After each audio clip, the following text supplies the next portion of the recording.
It's Well, this is it's kind of weird. like false advertisement at this point. Dude, I don't know what to do. Everyone thinks because you're a zombie, you don't know good coffee. Well, they're wrong. There's only one brew that gets my seal of approval. Deadly Grounds coffee is my guilty pleasure.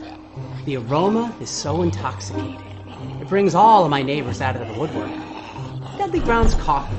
Coffee to die for and zombie approved. It's good to get a little deadly. Use the front door!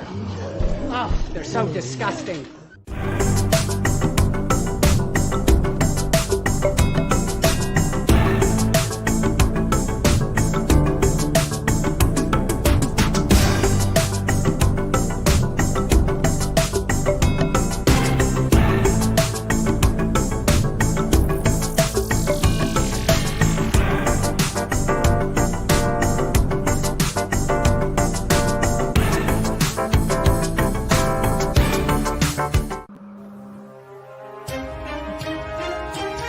The Dorkening and all affiliated shows are not intended for anyone under the age of 18. The following may contain discussions or scenes that have adult situations, graphic violence, nudity, strong sexual content, and graphic language. This show is intended for mature audiences only. Viewer discretion is advised. You're watching Janner's Haunted Secrets on the Outline Network. What they say. Dun, dun, dun. There's a secret sound hidden deep within the center of the earth. Until you listen closely enough, you can hear it. And it sounds like razors through flesh. We are merely here to turn up the volume.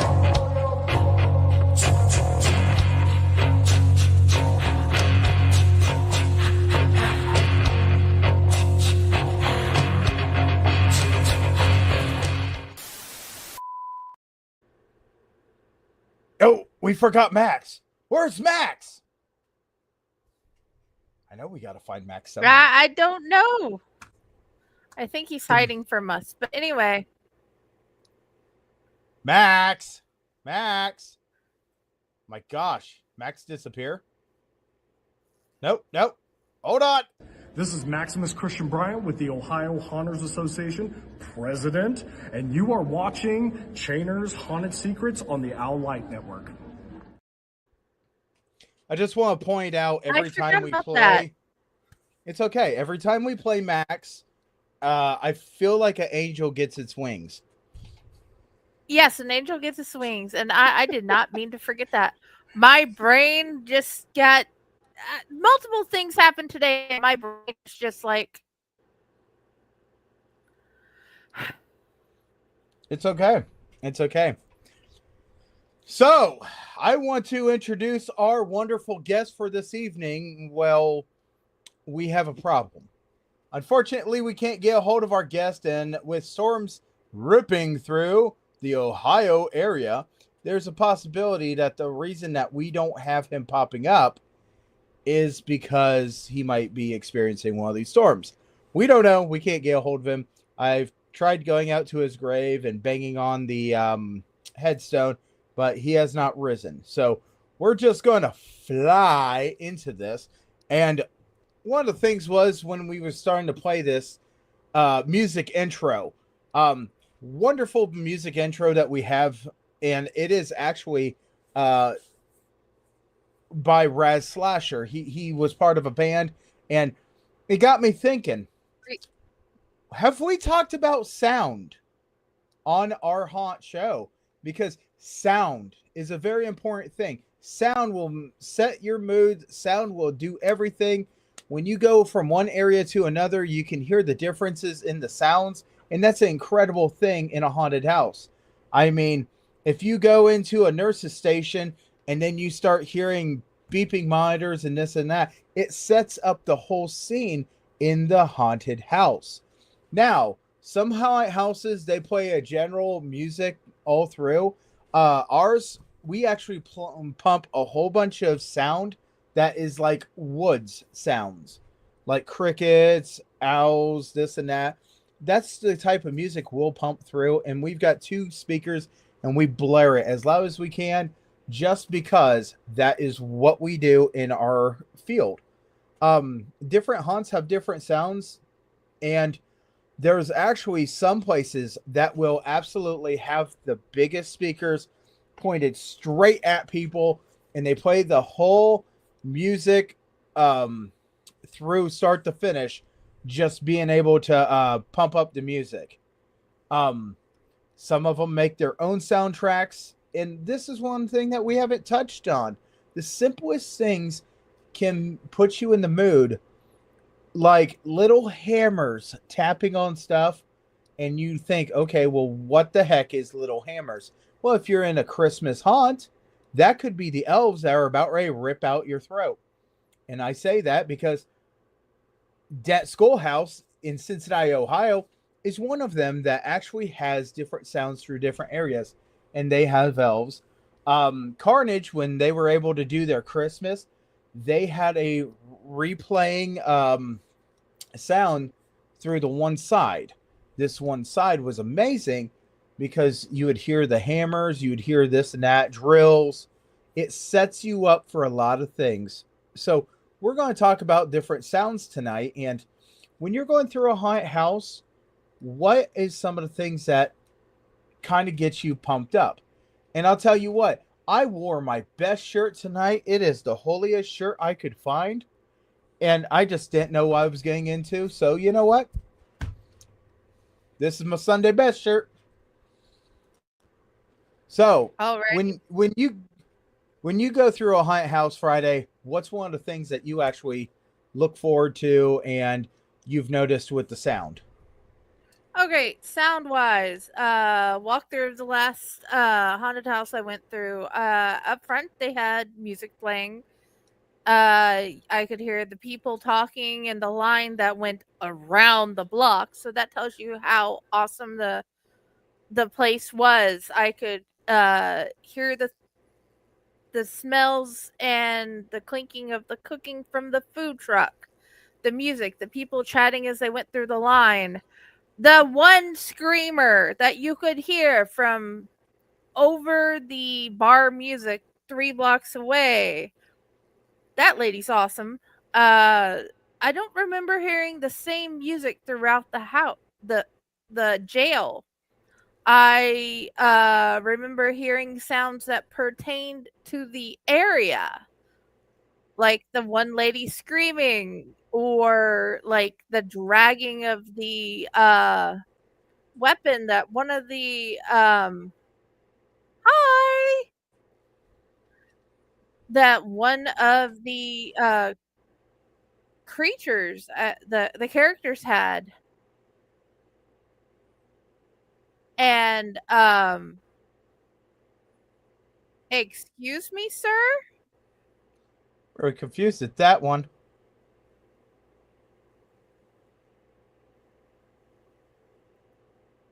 We go from hello and good vibes to that comment. Let me just be honest. I'm not okay with that. So let's not have that happen again. They have officially been banned. I was asked a question, I was answering the question. And how often do I actually speak? This is true. If you watch this show, it's amazing that I got her to talk. Dude, the sounds the characters made for each of their sections, the intro by the person talking as we were led through, it all pertained to every little area of the jail, and it was amazing how many character areas they got in that small jailhouse.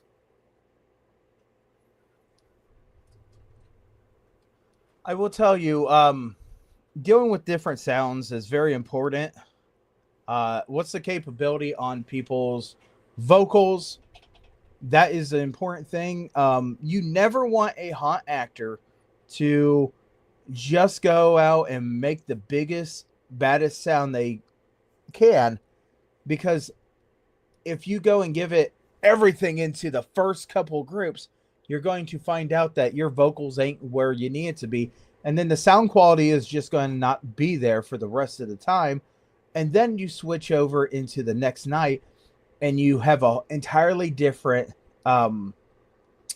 group of problems. And I'll say that because honestly, when it comes down to vocals, it's just like singing. You got to train your voice. You got to do it. I knew a buddy. We call him McLovin. Man, he did a great job on his clown's vocals. But from him not using them, he cannot do it. And it's sad. It really is. But he knows that he's just, yeah. And as time goes on, your voice will change. So the clarity and the quality depends on how much you use your voice. There is actually different sprays you can use. One of the ones that I got turned on to is called Entertainer's Secret. And that's amazing. It's a throat spray. You spray it. And as you spray it, you go ahead and just warm up your vocals talking. And then you can talk a little louder just to get everything going. Next, throughout the night, you're just using your voice. So are you a person that just growls? Are you a person that goes and yells? Are you a victim that screams? These are all things that when you're going through the haunt, you're going through the sounds, and you just got to pay attention, because at no point does any actor or actress want to destroy their voice. That way they can't use it and set it up for the next group. And I'll tell you, it's one of those things that even the character I play has his own rasp voice, but his rasp voice, it'll actually get to me if I go and I start yelling and I've not practiced. Another one of the tricks of the trade when it comes down to haunts and sounds and vocals is hydrate. Hydrate. Make sure you hydrate yourself. Get that voice going. Warm it up. You know, if you got to la la la la la, go ahead and do it that way. But do not ever just go into it without doing anything, because there's a possibility of you actually damaging your vocal cords. And you damage vocal cord, you got a lot bigger problem.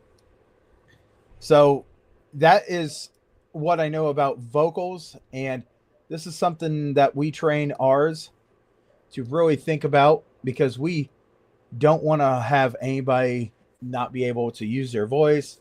When you're younger, it's a lot easier to get recovery from it. When you get older, name a single thing that is not harder to recover from when you get older. I mean, at this point, I think I fart and hurt myself. I'm sorry, that just came flying out. You can turn over in bed and throw out your back at a certain age. Yeah. But, you know, it's just one of those things that when you're thinking about it, warm yourself up. Make sure you take yourself seriously. You have to. Think about your character. What kind of music does your character want to listen to? What kind of music does your character want to surround itself to?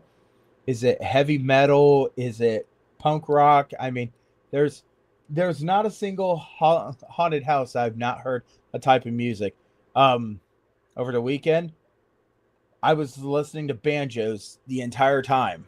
I mean, it was great because I was in a hillbilly scene, but when it's on recording, or when the recording plays over and over and over, and it's only like a 5-second clip, it drives you insane.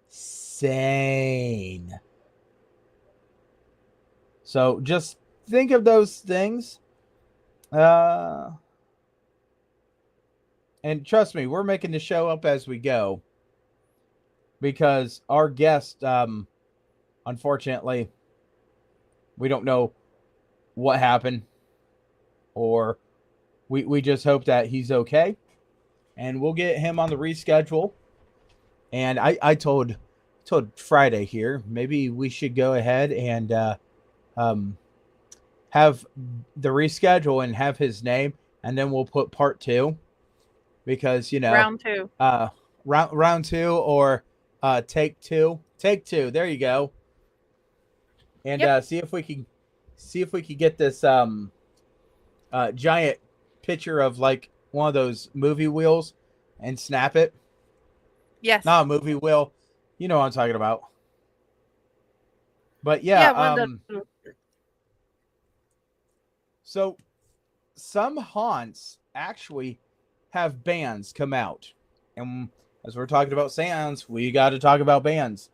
They actually have bands that come out. I know that Woods of Terror in North Carolina, we were talking about this. They actually have bands that come out, keep the entertainment, keep the vibe going while you're outside the haunts. Bands are very important nowadays. A lot of haunts are picking up and putting bands, bigger haunts. Another one I know about is Haunted Hoochie in Columbus area, Ohio. They have a band. They actually have a lot of different entertainment. And I will tell you that this is like a 18 and over haunt. I'm pretty sure it's an 18 over haunt. But yeah, there's a lot of things to that haunt. They have bands, they have dancers, anything to keep the entertainment going while you wait. And that's one of the key factors. While you're in a line, they don't want to hear everybody get upset that, oh, this line took forever. What they want to hear was it was enjoyable. Then we got to go through, and then we figured out why we came. And that's one of the important things. Queue lines. We went to... Oh, that's a great one.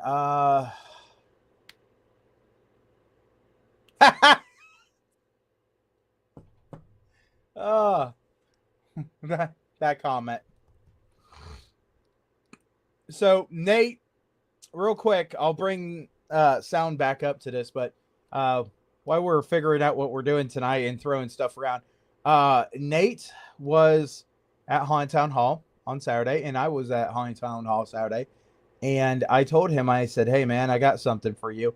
If you want to use it, you can. If not, whatever.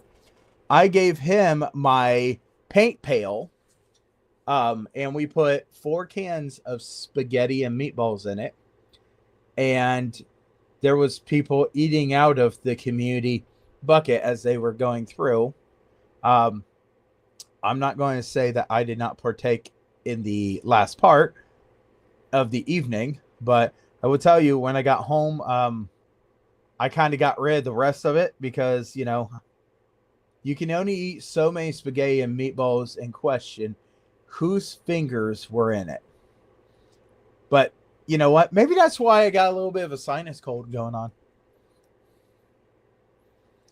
Haunt actors will take it to a new level if they can. That's one of the big things. I will tell you that haunt actors will push an envelope. And they'll keep on pushing it and see what will snap.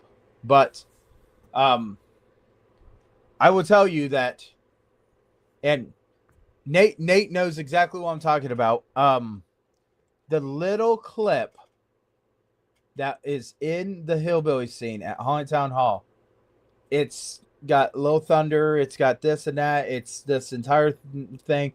It's probably about 5 to 10 seconds, and then it repeats and repeats.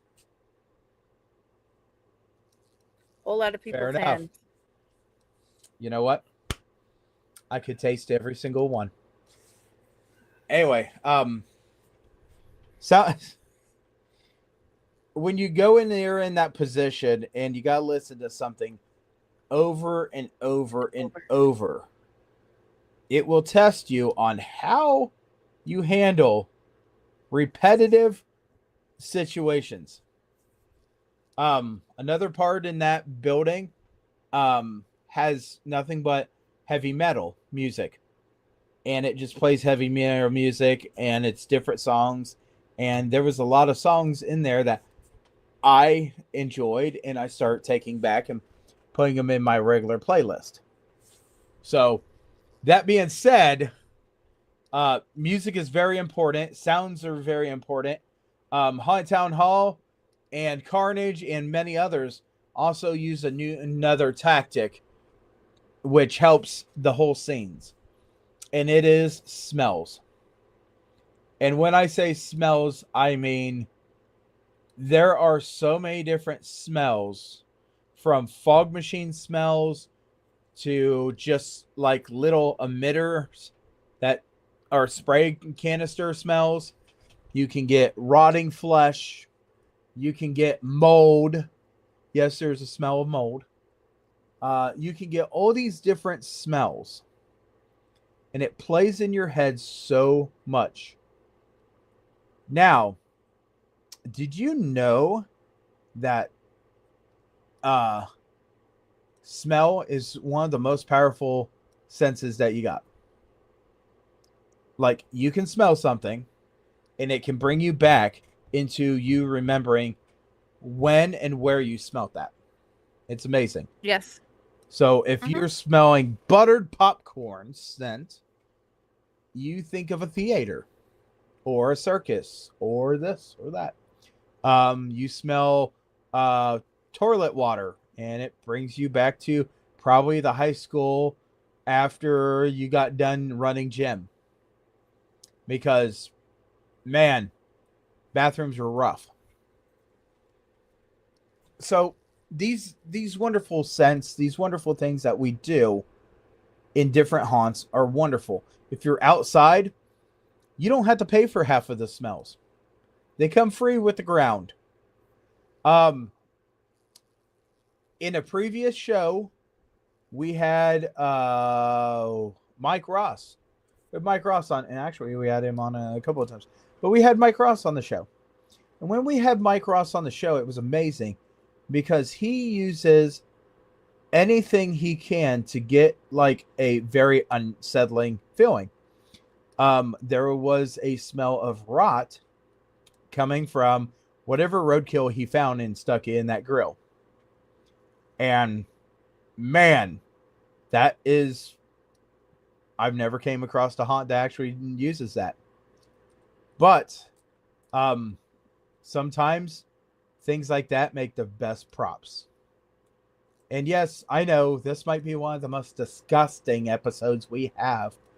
But in the haunted house industry, is it not true that our job is to absolutely make you feel uncomfortable?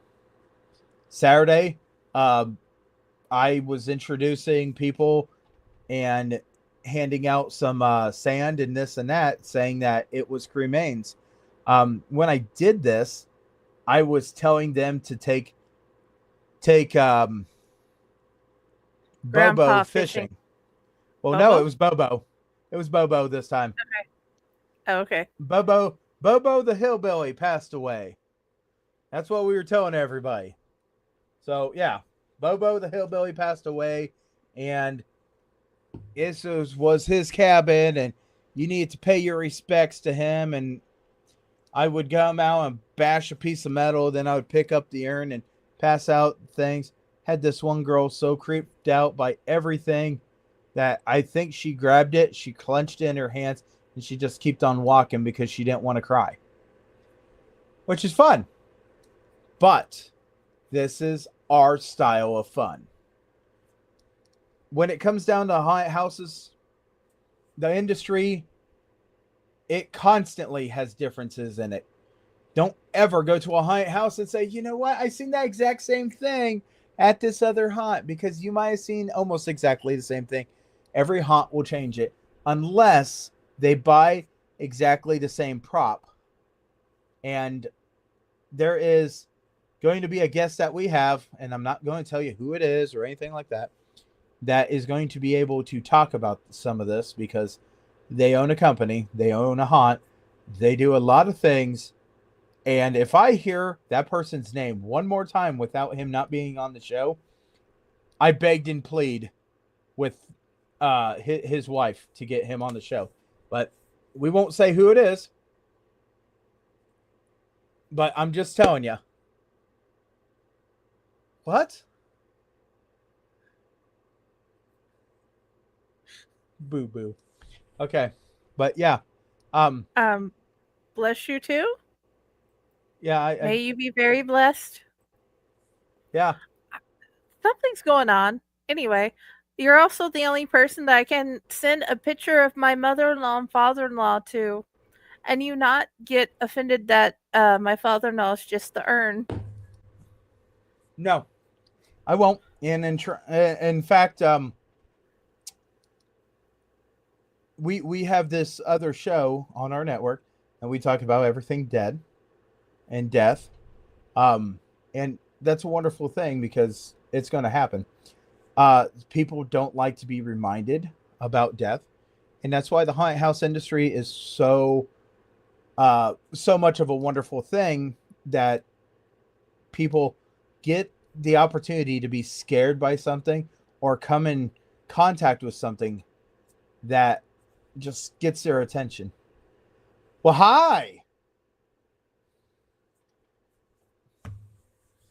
But yeah, I mean, haunted houses are wonderful. They're stress relievers for a lot of people, not just the haunt actors. They're stress relievers for the ones that go through too. And I want everybody to know that, because when you're going through a haunt, you want to be entertained, you want to have a great time, you want this and that.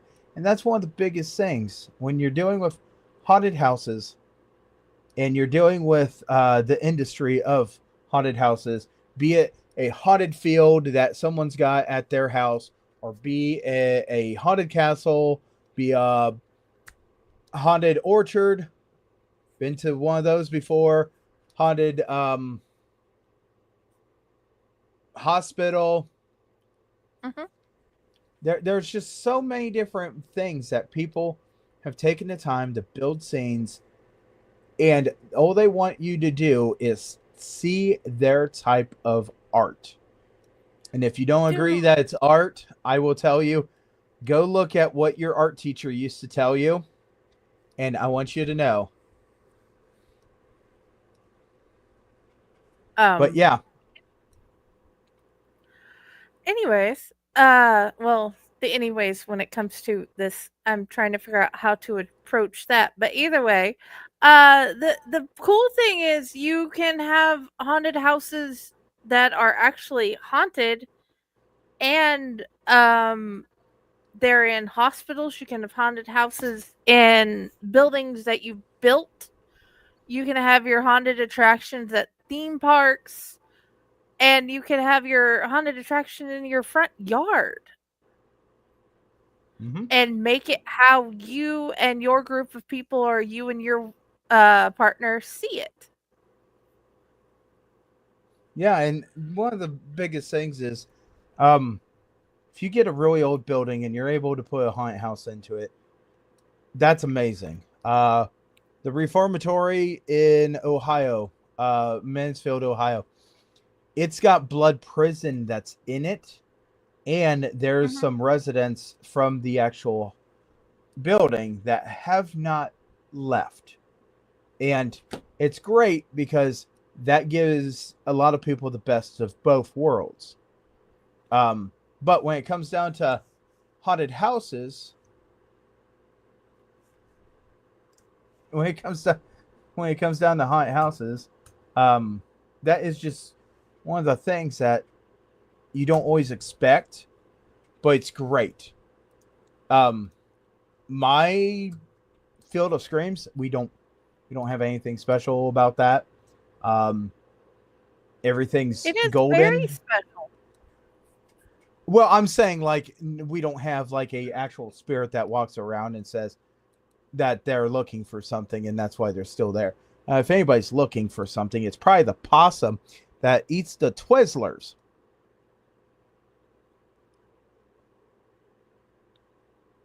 Anyway, this I'm enjoying that right there. because I don't think they know what's actually happening and where we're posting our video at the moment and where it is. No, but anyway, and they call it a career. It's not a career for us. It's purely entertainment because we get to talk about something that a lot of people we absolutely love. Oh, they don't Yeah. know that this show is about our careers and how much effort that has been put in it. Your haunt is, you said it was a training haunt where you take young, wonderful kids and you help them learn how haunting works, and they get to grow and develop their own skills as they grow, and they can make characters of their own. This is true. One of the biggest things in the haunted house industry is you go to a place and you're like, oh, okay, well, I think I want to give this a try. If you're in mid-season, it's kind of hard to do any of the training stuff. But when you go to a place like what we operate, I'm not losing money because I'm not gaining money. Ours is 100%. We donate. I don't see any of the money. And that's one of the things that we want to do is encourage people that might feel like they don't fit in to understand that they fit in. And this is the wonderful thing about us is we take the opportunity to find the kids that don't feel like they fit in, bring them out there and show them, get them out of their shell. There's some of them that absolutely, as soon as it starts, they're out there every single weekend, every single night. And then there are some of them that want to go and start construction and working on stuff. And what is our new area? What are we doing? And I can tell you, the new thing that we want to build this year is going to be something fun, but it's going to be very chaotic for people just to walk in a straight line. And I'm counting on that because that will bring a fun addition to what we have. It's been kind of off with the sunflowers this year because I don't have them in the ground. It's been wet and I can't really tell when it keeps on getting wet like this. But we do have sunflowers from last year that have fallen in the ground, and we're hoping that those sunflowers will pop back up. I mean, I can knife in some sunflowers and see if they want to take off. But that's just the opportunities that we get when we're outside. It was extremely hot, then it's cold, then it's raining. Now we just had severe thunderstorms go through, and I hope that everybody gets the opportunity to just go through one this season and just enjoy it. I know that when I say I'm a training one, my hopes is to keep them as long as they want to be here. But I know that they will grow up and they'll go do stuff. And when they go do stuff, what do? Do you look at them and say, no, I want you to stay here? No, you should encourage them to go other places. And I want somebody to go out and get into one of the bigger haunts. I mean, that's amazing. But you know what? It's what you put into it. And we go down to other haunts, we go up to other places, and we try our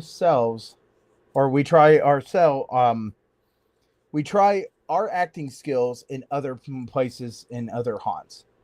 And that is one of the things that our haunt does. And I've always been excited about that because the kids, they want to go. And when they go in the creeper van and you stop at a gas station, they'll smack the glass and say help. And then I get cops called, and now I have to have papers that says that these children are allowed being with me by their parents. Yeah, the things you learn as being a haunt owner, a haunt actor, whatever. But yeah, I encourage them. And the thing is, I don't like seeing their characters going to other haunts. I like to see them build their skills with the characters that are at that haunt. It is hard to switch yourself from one character to another character, but you will learn so much when you do so. Like, I learned a lot being at the Hillbilly, it's one of those things.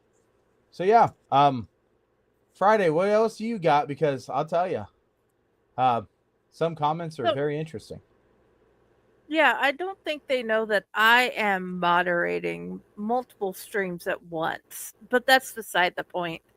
I would like to know what has been the most interesting sound that you've heard at a haunted house you've been through. Most interesting sound.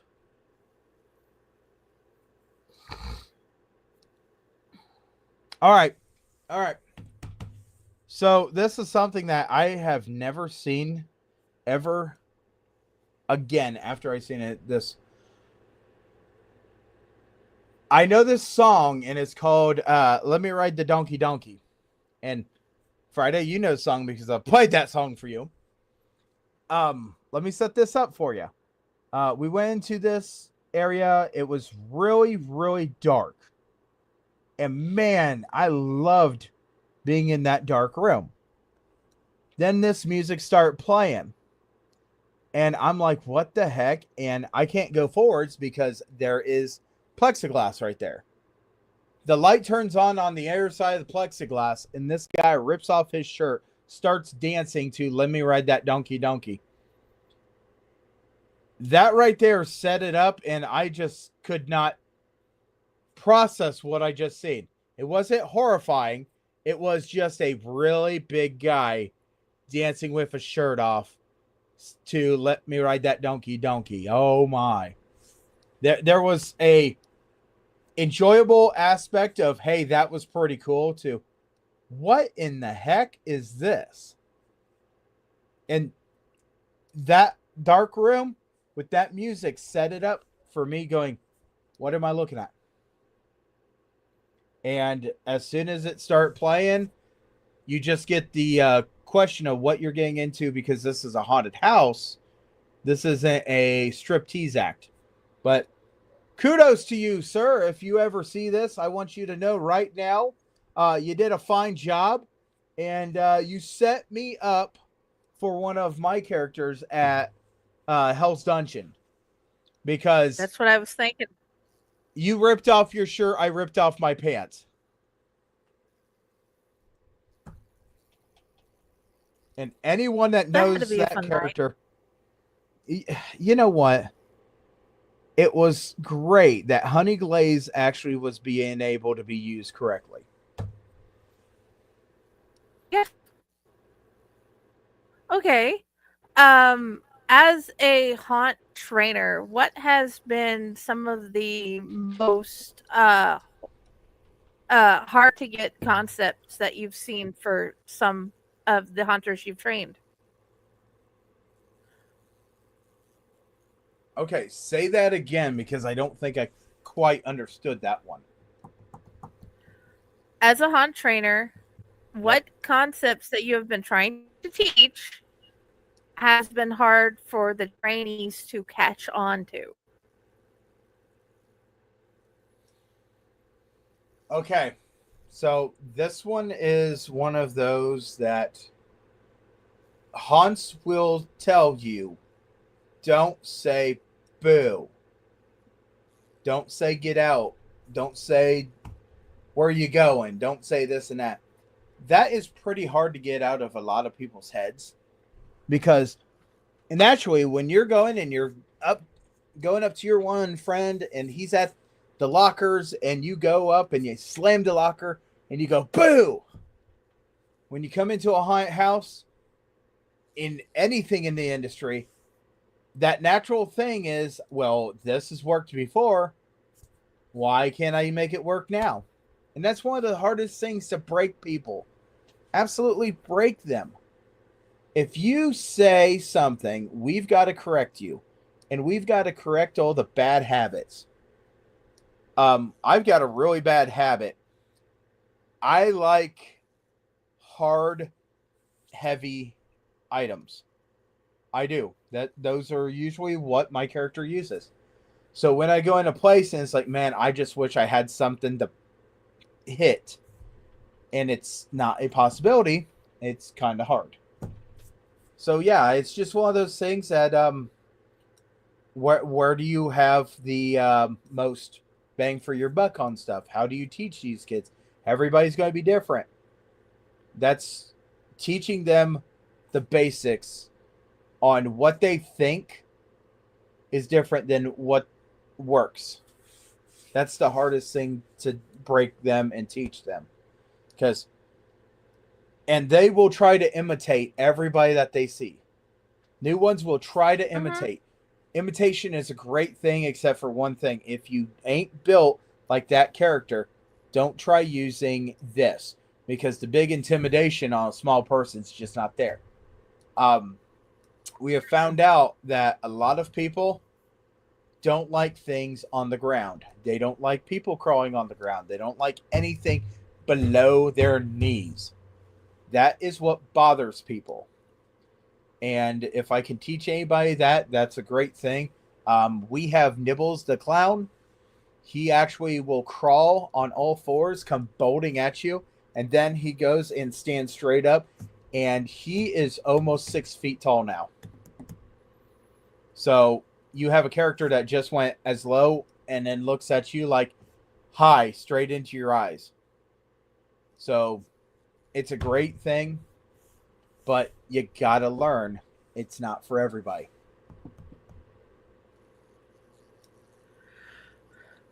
Okay.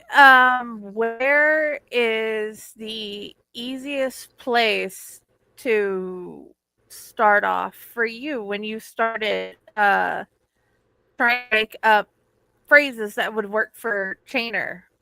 Where did you start with, and how did you get to where you are now?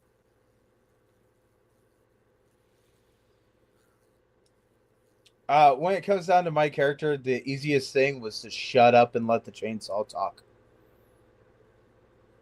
That was the simplest thing. But before I got to that point, I had to learn about the chainsaw.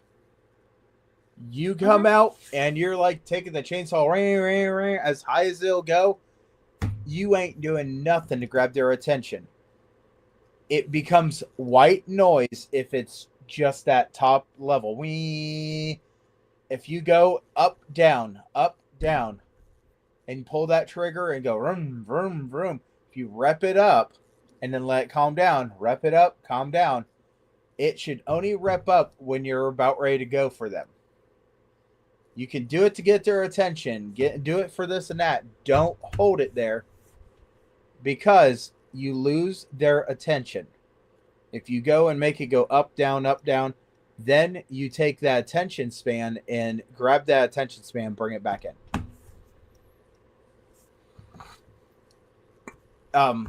Okay. After that, dialogue was something else I learned.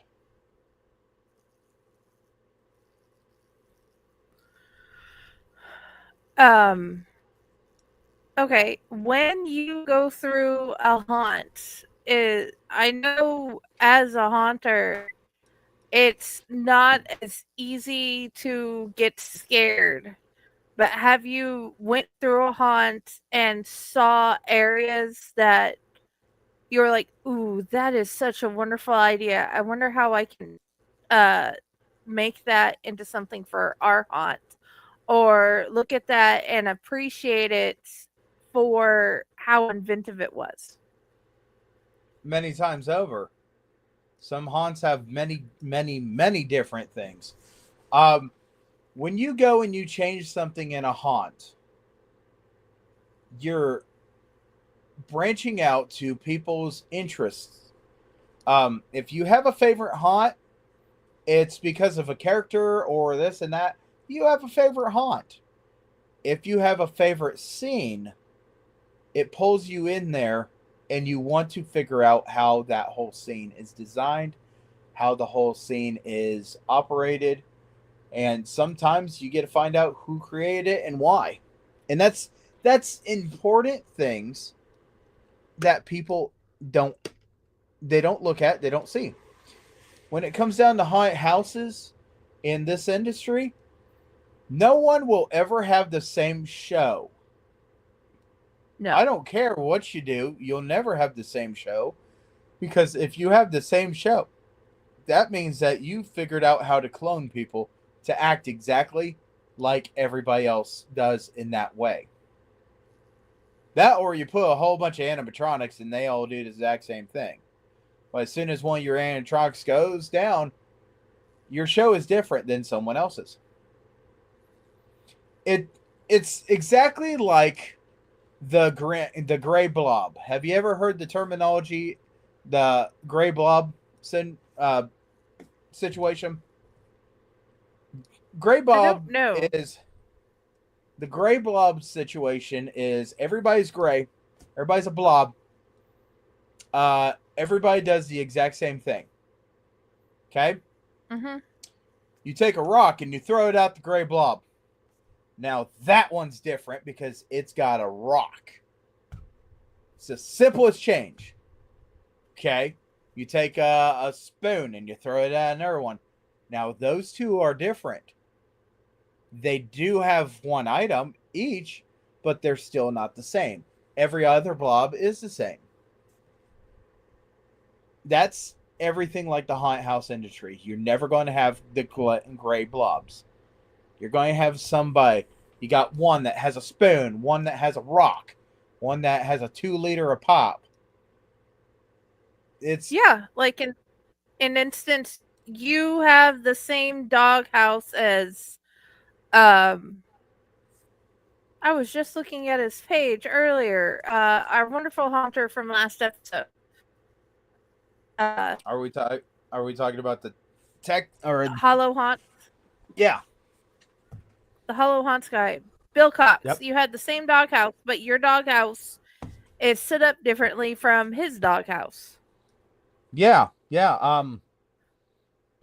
Just because it got manufactured the exact same place doesn't mean that it's the same. And I will tell you now, you can have all the same props, but if you did not have a blueprint that's just like their blueprint, it's going to be different.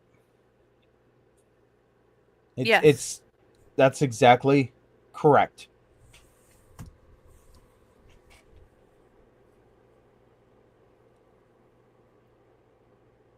So I'm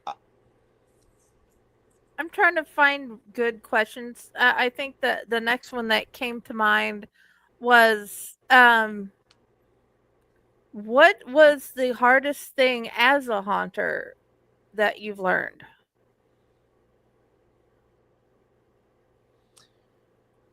The hardest thing about being a haunter, and I've got to learn. That you've learned.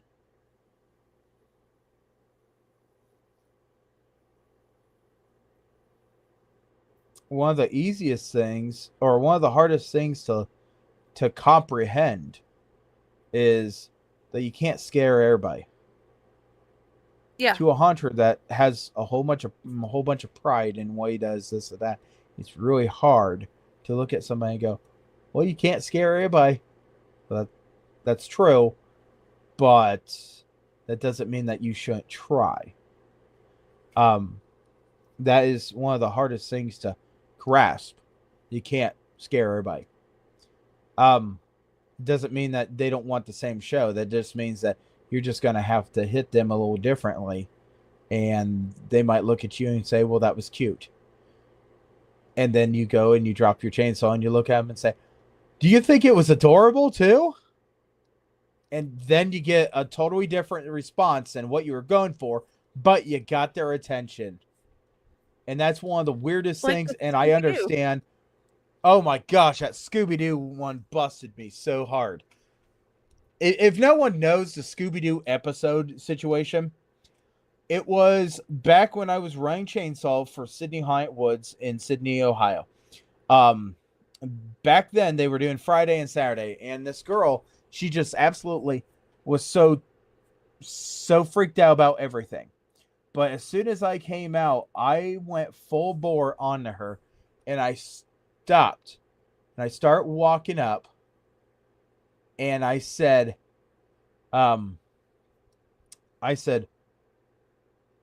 Are you having fun? And she goes, Jesus is with me. Jesus is with me. Jesus is with me. And I looked at her straight in the face. I said, well, Jesus is with me too. And she goes, no, no, no. I said, Jesus is with all.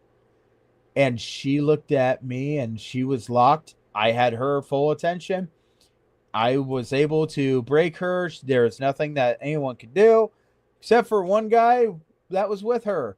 Pulls out one of those Gideon Bibles, the bright orange ones. We've seen them. If you haven't, boy, the Gideons are slacking. Anyway, pulls it out and goes, have you heard the good word? And instantly, I went to Scooby-Doo 2, the actual action movie, Scooby-Doo 2, where they're in the cage down in the basement. And the Girl Scouts are there. And the one person looks at him and goes, have you heard the good word? My brain instantly went to there. And I said, yeah, there's cookies. I finished that sentence just like that and come to realize that's probably not what I needed to do. But it happened. Am I proud of myself? Yes, because I learned something. I like cookies. Just saying. But yes, when you can break somebody, it's a wonderful thing. Any advice I could give to a haunter? Understand your level of breaking. And why I say that, it's because you can actually break somebody. You don't want to do that. You want them to do what they're going to do and then go home and enjoy. Could I make it better? Absolutely. I could make you pass out, hit the ground, and then me go, okay, well, you passed out. Maybe I should call somebody. That was not my fault. That was exactly, she talked big. If you go to haunted house in the haunted house industry, don't talk big. You make yourself a target. Don't do it. You're taking the fun out of something. Just go and enjoy yourself. Be a wonderful person. Whatever. And I will tell you that. I will tell you that. Go and enjoy yourself. Do not act big. Because when you act big, you put a giant target on your back and everybody just looks at you like, that's the one I want. And you talk big to me, I'm going to do everything I can to you. And I'm going to tell you, I'm going to pull all that hardware out of your face and tell you how to do it properly. And then tell you that's not how I'm going to do it. Why do I do this? Because I know how that stuff gets installed and taken out. Do I have it? No. Anatomy's awesome. Yes. Dude, okay. I think since we're nearing end of time, my last question would be, what has been your favorite haunt experience? My favorite haunt experience. Yes. My favorite haunt experience is probably the time that Budsy looked at me and said, you know that haunt's open this weekend. Yep. Are we going? Yep. We're going to have fun, aren't we? Yep. Okay. Because you're stressed out and you need to go. But I want to go too. That right there is when you can celebrate you and your children enjoying the same thing at the same time. Now, I have Poison, and Poison's not big enough to go to other haunts and play her part. She doesn't have the total focus. And that's important when you go to a haunted house, is to have focus. You're focusing, you're staring at people. This is like the ultimate in a cat and mouse game that you can play. And sometimes I will blurt out random things like, and you must be Carmen Sandiego. Guess where I am? Just to get people's attention going, what? And when they question what the heck was just said, that's when you can come out and just go after them so much better. So fabulously. Like what Friday said, we're going to make this a short show. And the reason that we're doing this is our guest is playing Carmen Sandiego. And I can't guess where he is. I really want him to be on the show. Me and him was talking about it. He was super excited. Man, the photos that he has sent us that we could have on the show, but we don't want to show them because we want him. And still to this point, I do not have any messages from him. So I am hoping that he is A-okay. And I mean, looking at the weather that we are going through here in the Ohio area, he might be getting hit with a giant storm right now, and we just ain't seeing it because he is.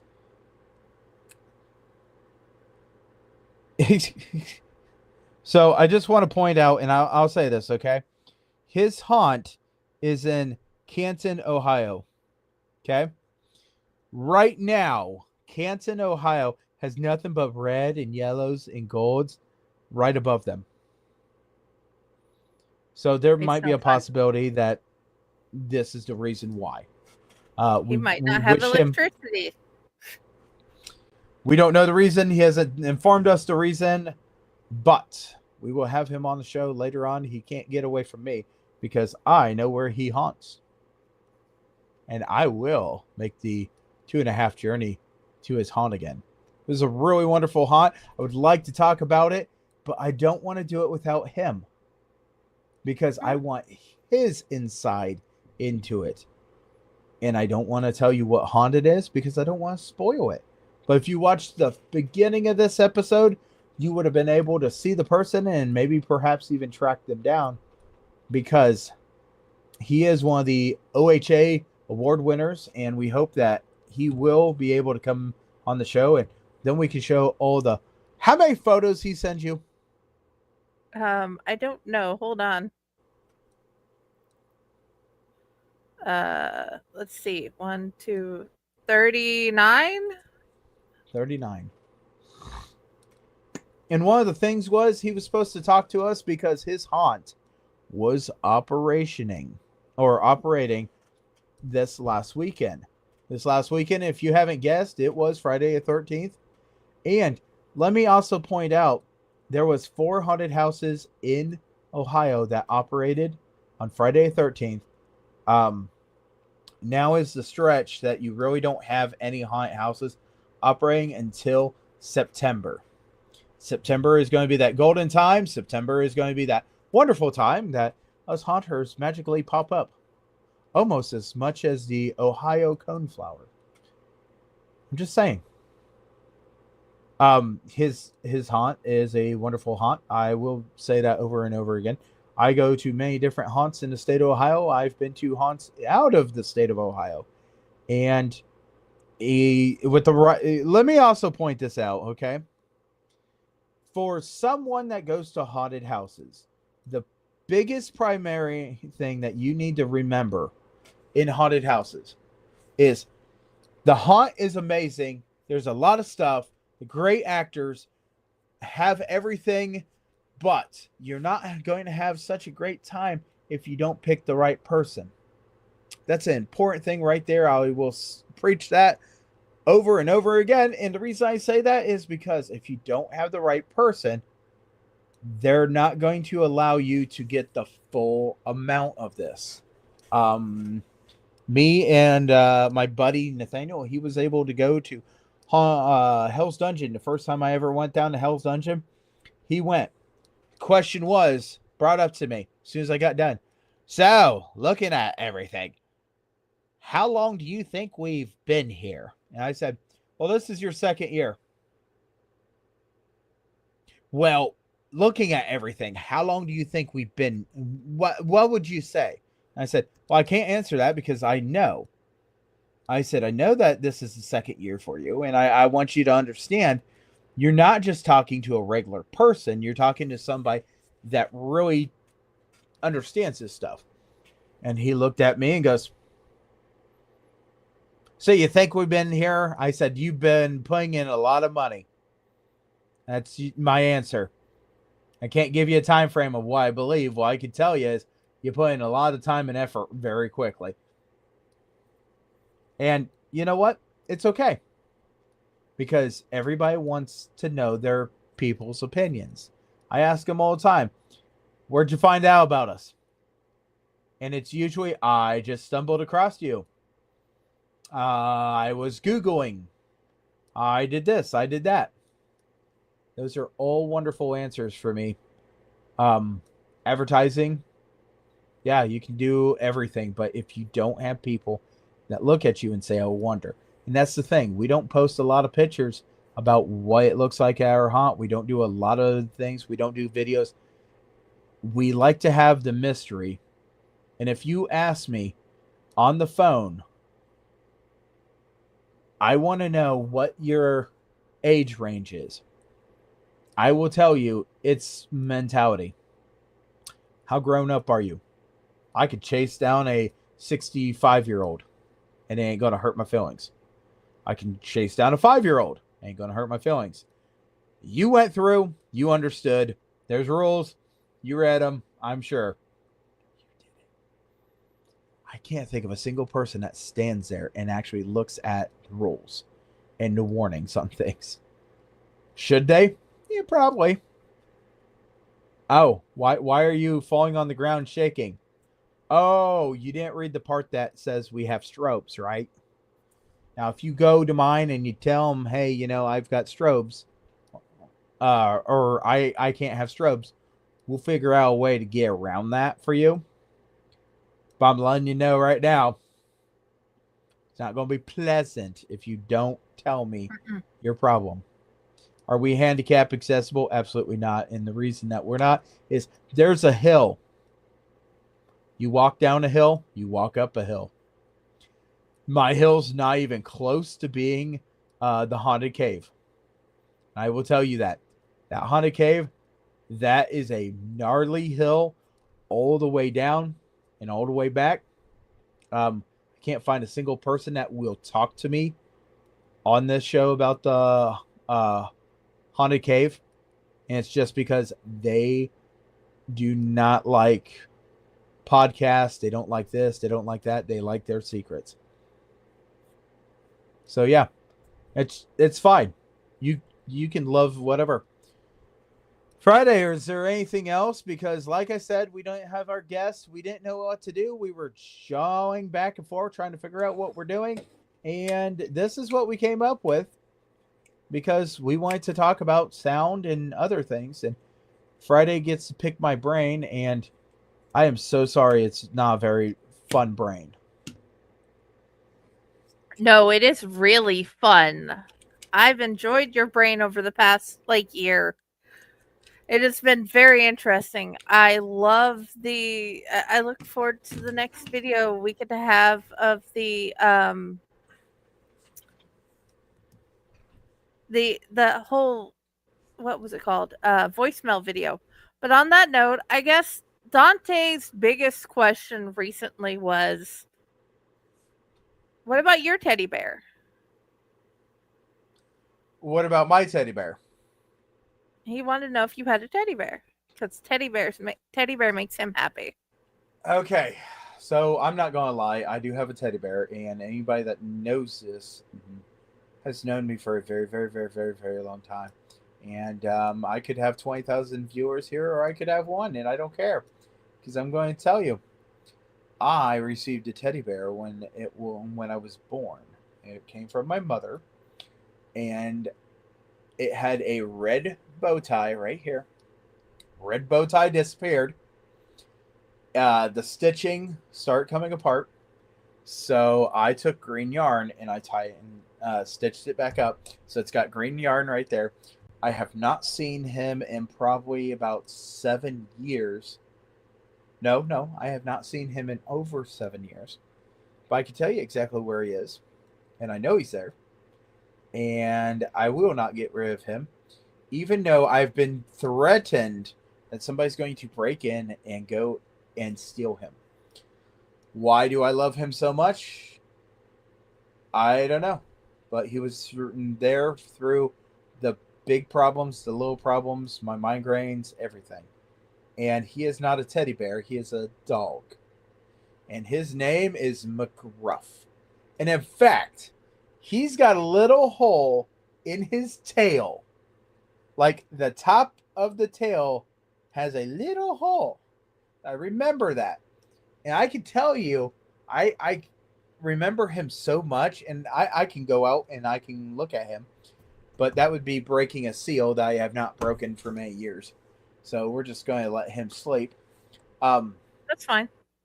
That teddy dog is there, and he has got, how they made him was almost like woven carpet with shag, because I know how he is made. He is old, but he's a wonderful dog.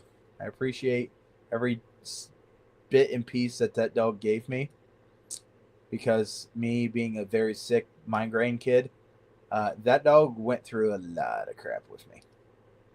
Oh yeah. So yeah, that's my answer. Hopefully we can get this rescheduled for James, and we can get a hold of him. When I can't get a hold of my guest, it worries me, because Yes. I do care about my guests. It's not, if you ever look at this podcast, you will see right off the bat, it's not a money thing. Never has, never will be for me. It's absolutely fun, entertaining, and sometimes I am sleep deprived the next day. But yeah. It So confused me. What? We've had a couple of the people ask, how much does it cost to come on your show? And I'm like, huh? We don't charge anything at all. We just charge time. Who's asking that? I've had a couple people on Unprinted Pages asked if I charge for people to come on the show, because apparently some people charge to have to give interviews. Absolutely not. I don't do that. I just want to know about you and your books. Are you in your hunting career? Just depends on what show you want to get on. If you're talking about haunting careers, I want to know as much as you want to tell. And that is one of the best things I will say about this show. We don't charge because we want to hear your stories. And anything with the Owl Light Network, it's a story. And you know what? There might be another show coming down the road that is old stories dealing with the road. Boy, do I got a lot ones there. But we've got enough going on right now, so we're not adding another show. But I do want to say, if you do want to get on this show and you're a haunter, or you know a haunter, or you're a person that works at a haunted house, or you did, I like to know what is the difference between old school haunts and new school haunts. And if you say, well, back in my day, we didn't have these things called fire extinguishers, you're right. And that's the reason that we got laws now. So, but we said that we were going to make this a short one. And I have full intentions of doing that, because I still be pulling off a lot of hours at my actual job. So, Friday, So what's where our do you want next people to step find here? you? You can find me here. Where do you want people to find you, dude? You can find me here on the Owl Light Network. You can go and send an email. And magically, the person you're going to be talking to is probably Friday. The email is, what's that wonderful email again? ChainersHauntedSecrets@gmail.com. That is also YouTube channel that I am currently on hiatus of switching everything to due to personal issues. We don't have personal, we have mental. I have all of the above, but soon part of it will be fixed.